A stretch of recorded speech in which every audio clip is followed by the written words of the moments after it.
All right, so China is advising their banks to sell off US bonds, and things are starting to get fairly interesting with this.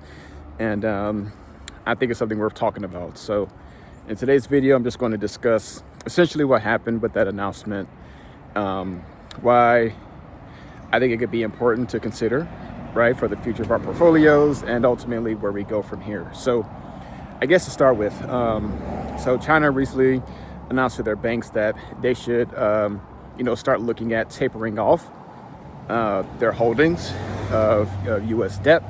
Not eliminating or selling anything off or anything like that, like selling everything off. Nothing that extreme. Just to start looking at tapering down those investments, and they mainly cited, volatility and volatility and within the labor market as well. And so in light of that, they're encouraging banks to just start hedging themselves against those changes. And, when you think about the broader sell America narrative that's going on, this is, in my opinion, just another punch in the gut in that sense. And so clearly, right, like additional steps are being taken in that regard. Now, with that said, China, to be fair, is not our largest debt holder either. I believe Japan holds the most, followed by the UK. And then I think China comes in at like 600 something trillion or so, which they've been selling off, I believe now for, over 10 plus years, just gradually. And so, it's not like this is some huge sell everything now campaign or anything like that, because obviously they just sold everything off right now, right? Like yields will spike across the globe, and then everyone would be worse off. But they're clearly taking steps to start,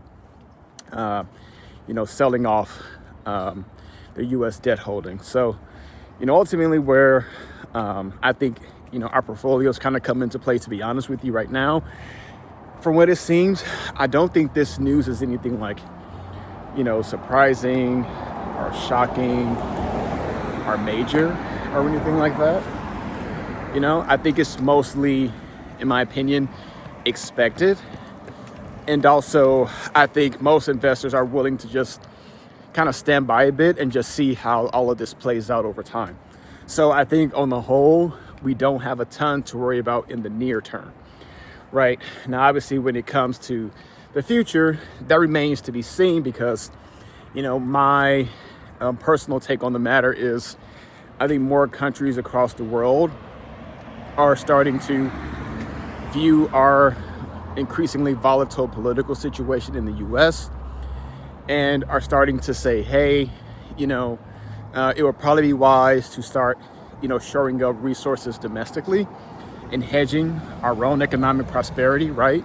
With investments in things like gold and so forth. That way, depending on whatever type of administration we get in the US, those countries will be better off financially, right? So that part makes complete sense. So, but yeah, in terms of our portfolios, I don't really see much changing in the near term. Obviously, in the future, if more things like that happen, you could see yields spiking and so forth, for U.S. debt. But on the whole, I think the bigger message is just that clearly geopolitical tensions continue to define this current era that we're in, and that's not going anywhere anytime soon. But I think it's also just worth keeping an eye on the headlines and seeing how the situation changes, right? Like, I think it's no shocker to anyone that we clearly have our own problems here with things like, stubborn inflation, right? A weak labor market, unsure of how, AI is going to impact all of this stuff too. But then you also have to worry about what other countries are doing to, also hold less of our assets and how that can affect us domestically as well. So, yep, that's it for today. Nothing major, just another thing worth keeping an eye on, right? Which is just how our long-term yields hold up. So let's see where it goes from here. Until next time, peace.